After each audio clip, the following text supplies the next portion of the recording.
Fala guerreiros, sejam bem-vindos ao Reino dos Mangás e eu sou o Renan. Hoje é um dia especial que nós iremos trazer review aqui no canal. E vocês sabem que eu não costumo fazer milhares de reviews de todos os lançamentos que saem, apenas de alguns títulos específicos, normalmente daqueles que eu mais gostei. Então hoje eu vim trazer para vocês aqui esse título em especial chamado A Lanterna de Nyx. Sim, foi um título que me surpreendeu muito, eu não tinha ideia o quanto eu iria gostar e com certeza já entrou no meu top 10 desse ano. E eu vou comentar com vocês todos os detalhes daqui a pouquinho. Mas antes disso, se você está chegando aqui pela primeira vez no nosso canal, já chega junto, se inscreve, deixa seu like, comenta aqui embaixo o que vocês estão achando e se vocês têm interesse em comprar ou se vocês já compraram esse título. Vamos para a vinheta que daqui a pouquinho eu vou contar tudo o que eu achei sobre esta edição.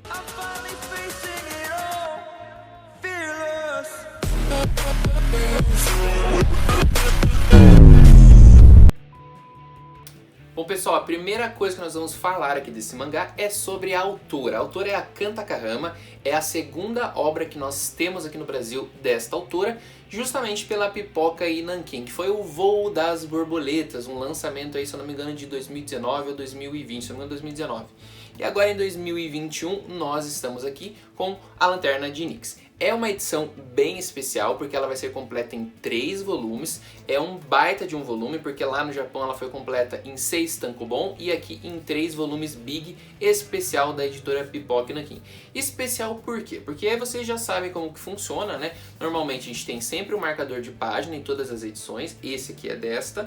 E nós temos um acabamento bem bonito, que é a famosa, né, sobrecapa. Temos aqui a capa e aqui a capa e aqui a sobrecapa. A mesma coisa vale para a lombada e a parte de trás, que, se eu não me engano, foi utilizado as capas de todos os volumes, né, dos 6, sendo frente, verso e tem mais aqui dentro o especial, né, que tem os objetos. Só para vocês terem uma ideia, esses objetos aqui são várias coisas que foram mais ou menos criadas ou pelo menos foram espalhadas mais ou menos no período onde acontece a história do mangá. Então, dentro do mangá, entre o final de cada capítulo, sempre a Kan Takahama ela coloca uma página especial para contar sobre um determinado objeto que foi criado, uma determinada comida, alguma coisa nesse sentido.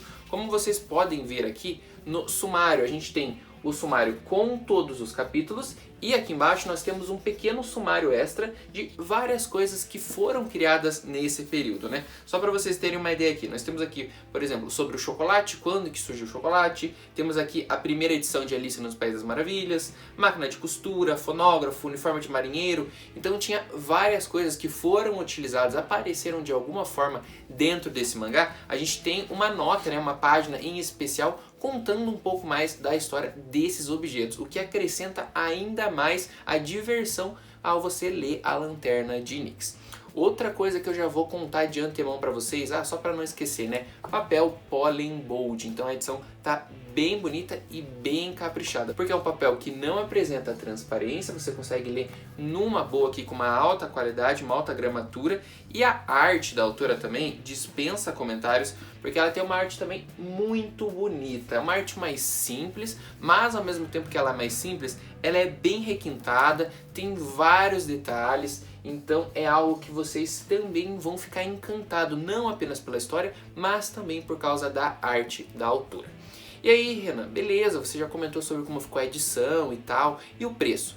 Então, o precinho dela é R$ 69,90, mas você tem aquele descontinho padrão de 30% da Pipoca Nanquim, que vai até a última edição. Então, se você correr agora garantir o seu volume, você tem esse volume com desconto de 30%. Mesmo esse aqui já tendo lançado, se você comprar os 3, você tem aquele descontinho garantido.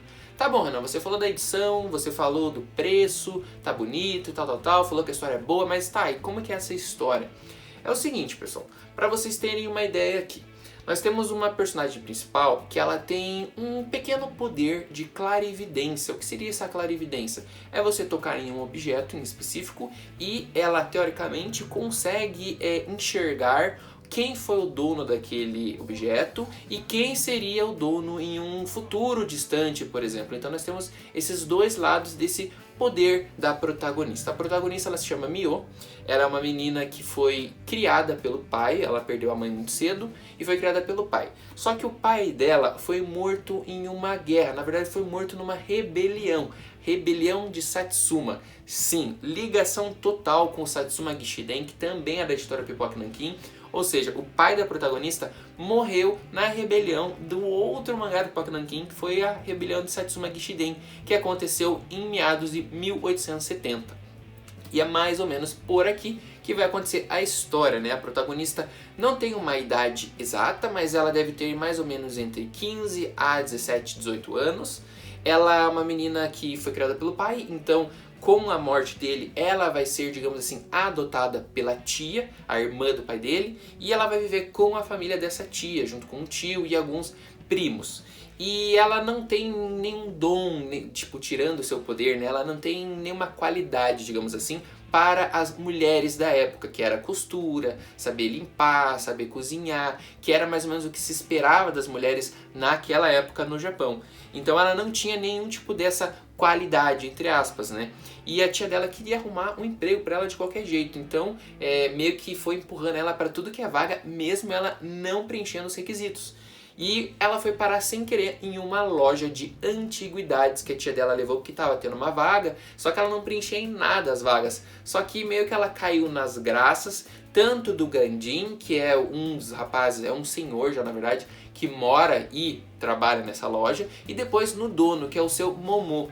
E esse seu Momo, que é esse cara aqui da capa, ele também é muito divertido, é um cara bem alto astral e também vai curtir ela, né? As ideias dela e tal, deu uma chance pra ela trabalhar nesse local. E a partir daí, galera, é aquela famosa história que você vai lendo sem muito compromisso, mas ao mesmo tempo você quer ler o próximo capítulo, você quer ler o outro, porque as histórias aqui são bem envolventes. Você começa a descobrir um pouco do passado do seu Momo, você começa a descobrir as qualidades que a Mio tem e as aventuras que o seu Momo vai fazer. Por quê? Porque o seu Momo, galera, ele é um cara que tem essa loja de antiguidades e ele é vidrado em coisas do ocidente, então ele traz muitas novidades de lá pra cá e também ele tá com uma empresa, uma companhia para vender coisas japonesas para fora, para a Europa, principalmente porque cita-se bastante a Expo Paris, que era um local, né, que se reúne em Paris, obviamente, onde se mostrava todas as novidades de todos os países. Então ele conseguiu crescer lá dentro e daí quis se envolver nesse negócio, né? Então ele vai contratar, por exemplo, depois o tio dela, que é um cara que manja muito de cerâmica, de pintura, então vai desenvolver esse artesanato japonês. E sim, eu vou acabar dando muito spoiler aqui pra vocês, mas é uma história de aventura, tem um pouco de carinho e emoção, e você vai se divertindo ao mesmo tempo, vai passando. E ó, terminei de ler em apenas um dia e já quero o segundo e já quero o terceiro. A Mio, a protagonista, ela é muito engraçada, do jeitinho dela assim, meio bobinho às vezes, meio cara de pau em outras, você se diverte muito com ela. E tem uma coisa bem legal também. Uma dessas coisas, por exemplo, que o seu Momo quer desenvolver é a criação de roupas através da máquina de costura, que não era comum no Japão, foi uma novidade. Então as roupas se tornaram mais baratas, ele consegue fazer meio que um comércio em cima disso, e ele vai contratar a Tama, que é uma moça que você já viu se você leu o Voo das Borboletas, porque ela era uma criança lá no Voo das Borboletas. Então nós temos um easter egg aqui também, porque lá ela era uma criança e ela cresceu, e aqui ela é uma costureira. Mas se você lembrar, a Tama lá em Voo das Borboletas, ela era, digamos assim, uma ajudante das prostitutas de luxo daquela época. E aqui, depois que foi revogada a lei, mudou muita coisa no Japão, né? Ela cresceu e daí acabou se tornando uma costureira. E você vê todo esse entrelaçamento das histórias, o desenvolvimento dos personagens, que também é muito legal. A gente vai encontrar muita diversão nesse mangá, que com certeza eu vou recomendar para vocês. Eu não sou de ficar vindo aqui fazer venda de mangá, de qual que é top demais e tal, mas esse aqui é muito bom. Com certeza leva aí uma nota entre 8 e 9, me divertiu bastante, cumpriu com todas as qualidades que eu esperava e muito mais. E se você quiser dar uma chance, com certeza esse aqui é um mangá bom, prático, 3 voluminhos, completo, você se diverte. Lançado de 2015 a 2019, é uma história aí bem recente, bem desenhada e veio com uma qualidade excepcional da pipoca Nanquim. Espero que vocês tenham gostado de mais um review, a gente vai ficando por aqui, até a próxima.